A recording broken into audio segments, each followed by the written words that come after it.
At 2 a.m. on January 3, 2026, the power went out across Caracas. Instantly. No warning, no gradual failure. And in that darkness, 150 United States military aircraft began striking targets across northern Venezuela.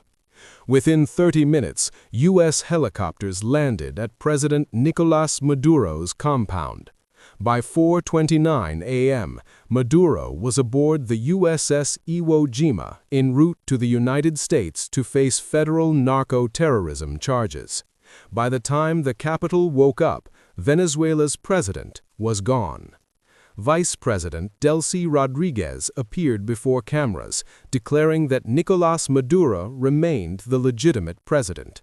But Maduro was no longer in the country. He was in U.S. custody. In one night, the strategic order of the Western Hemisphere had been rewritten. This was not a covert operation.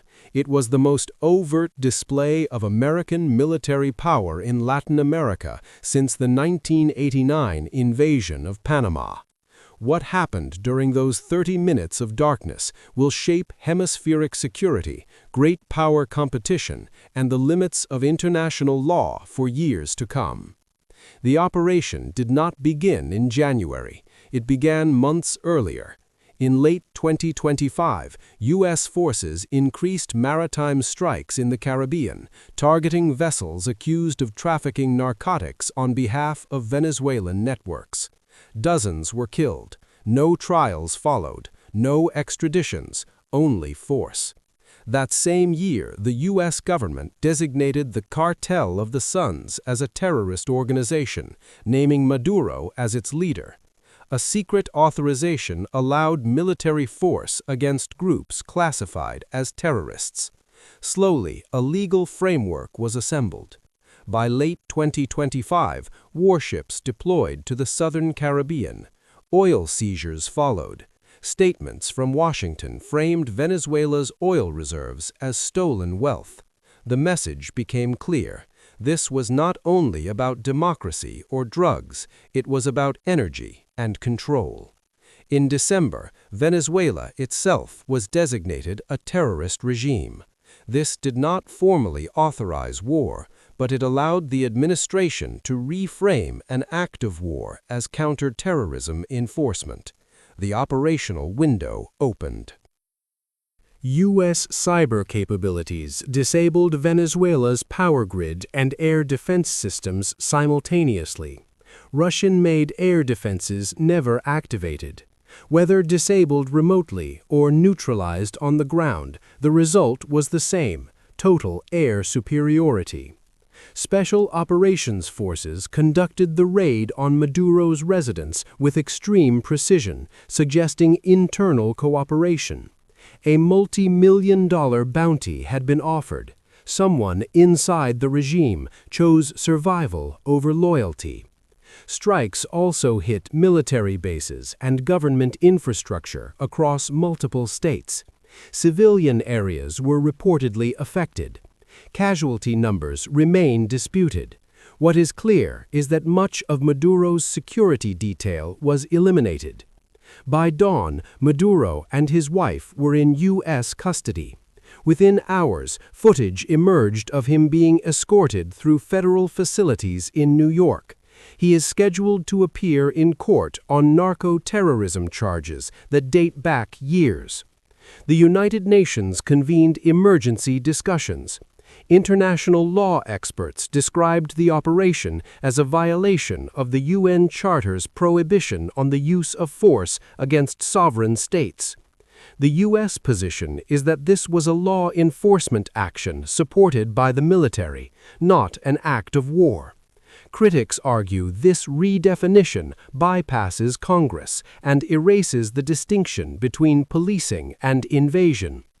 Global reactions followed predictable lines. Latin American governments condemned the action. China and Russia issued formal objections but avoided escalation. No mobilizations followed. The message was understood. The United States acted, and no one could stop it. President Trump invoked the Monroe Doctrine, declaring that American dominance in the Western Hemisphere would no longer be questioned. He stated the U.S. would oversee Venezuela's transition and that American companies would rebuild its oil infrastructure. This was not defensive language, it was imperial language. Sovereignty was treated as conditional. U.S. lawmakers openly suggested similar actions could follow in Cuba or Nicaragua. The message was unmistakable. Any government in the hemisphere deemed hostile could be removed by force. Removing Maduro did not dismantle the power structure that sustained him. Senior military and political figures remain in place. The armed forces are intact. Elections are promised, but enforcement mechanisms are absent. Opposition leaders remain in exile. The possibility of occupation has been openly discussed. The situation on the ground is unstable, with competing claims of authority. Analysts warn this mirrors past interventions, where tactical success failed to produce political stability. Refugee flows could surge. Neighboring countries will bear the consequences of decisions made elsewhere. If a superpower can bomb a sovereign nation and arrest its leader based on domestic criminal charges, international law becomes optional. Other powers are watching. The framework used here can be replicated elsewhere. When power overrides law, the rules-based order collapses. What remains is precedent, and precedent favors the strongest. The UN will pass no binding resolutions. Venezuela's oil infrastructure remains intact. Maduro will stand trial. The country may fracture into competing zones of control. Years from now, January 3, 2026, may be remembered as the moment multilateral restraint ended in the Western Hemisphere, when sovereignty became conditional, when force replaced legitimacy. The lights came back on in Caracas, but the illusion that international rules still mattered did not. And here's what you need to understand. This isn't just about Venezuela. This is about what happens next, because if this operation becomes the template, if regime change by military force becomes normalized under the banner of counterterrorism, then every nation within reach of a superpower is now on notice. The question isn't whether you agree with removing Maduro. The question is whether you're comfortable with the world that comes after.